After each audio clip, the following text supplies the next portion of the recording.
I'm here to talk about success. The first rule of success is to have a vision. You see, if you don't have a vision of where you go, and if you don't have a goal where you go, you drift around and you never end up anywhere. I mean, as you know, I was born in 1947 in Austria after the Second World War. So I was very fortunate that I stumbled on my vision. And I didn't really like Austria when I grew up. I couldn't wait to get out of there. I couldn't see myself becoming a farmer or a worker in a factory or anything like that. Even though my parents wanted me to stay there and have a normal life. But that was their vision, not mine. My vision was totally different. I felt that I was born for something special, for something unique, for something big.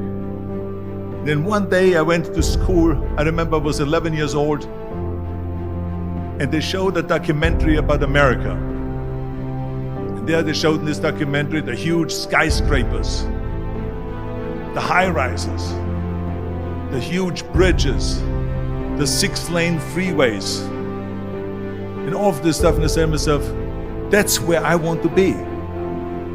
I don't want to be around here with these little farmhouses and these little buildings. I want to be in America. One day after school, I walked by a store in Graz. So I went inside and I looked around, and then I saw a magazine. I saw a bodybuilding magazine that had Reg Park on the cover. Reg Park was then a 3-time Mr. Universe. And I saw him on the big screen as Hercules. I read that and I said to myself, wow, this is the blueprint for my life. This is exactly what I want to do. I want to become a bodybuilding champion just like Reg Park. I want to get into movies just like Reg Park. And I want to make millions of dollars and be rich and famous just like Reg Park. Do you know how great it felt that I knew where I was going? Imagine the majority of people don't know where they're going. I knew where I was going, that I'm going to become this bodybuilding champion just like him. So it was just a question of how do you do it? I was so relieved, because when you have a goal, when you have a vision, everything becomes easy.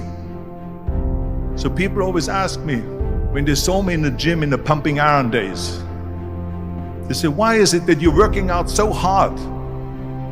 5 hours a day, 6 hours a day, and you have always a smile on your face. And I told people all the time, I said, because to me, I'm shooting for a goal. In front of me is the Mr. Universe title. So every rep that I do gets me closer to accomplishing that goal, to make this goal, this vision turn into reality. Every single set that I do, every repetition, every weight that I lift will get me a step closer to turn this goal into reality. So I couldn't wait to do another 500-pound squat.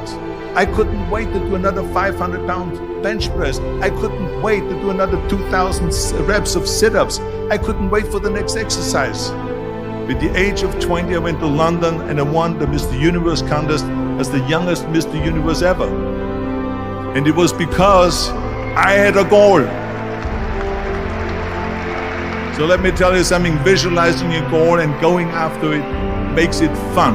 You got to have a purpose no matter what you do in life. You got to have a purpose. 74% hate their job in America. Now, this is not much different when you come to Europe. The majority of people don't like what they're doing, because they're really not doing it because they didn't have a goal and they followed this goal.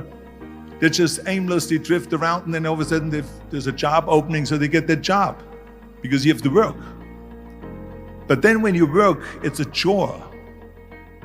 It's work. It's not fun. So if you think about, only a quarter of the people really enjoy what they're doing in life. That is unbelievable if you think about it. So I felt so blessed that I knew what I was doing. It's like a medical student that studies and knows he wants to become a doctor. You know where to go. And the same thing is also in politics. I remember that in politics, I had a very clear vision that I will be the leader of California. That's as far as I could go because I was not born in America, so I could not run for president. So being the governor of the fifth largest state, I should say the largest state, the fifth largest economy in the world, was for me really the ultimate title, the ultimate accomplishment in politics. So even though people came up to me and says, why don't you go and run for something smaller, you're never gonna make it. I ran for governor, and then 2 months later I became governor of the state of California. Again, because I had a very clear vision what I'm gonna do with California. So that's rule number one, have a vision. Rule number two is, don't listen to the naysayers. Don't listen to the naysayers.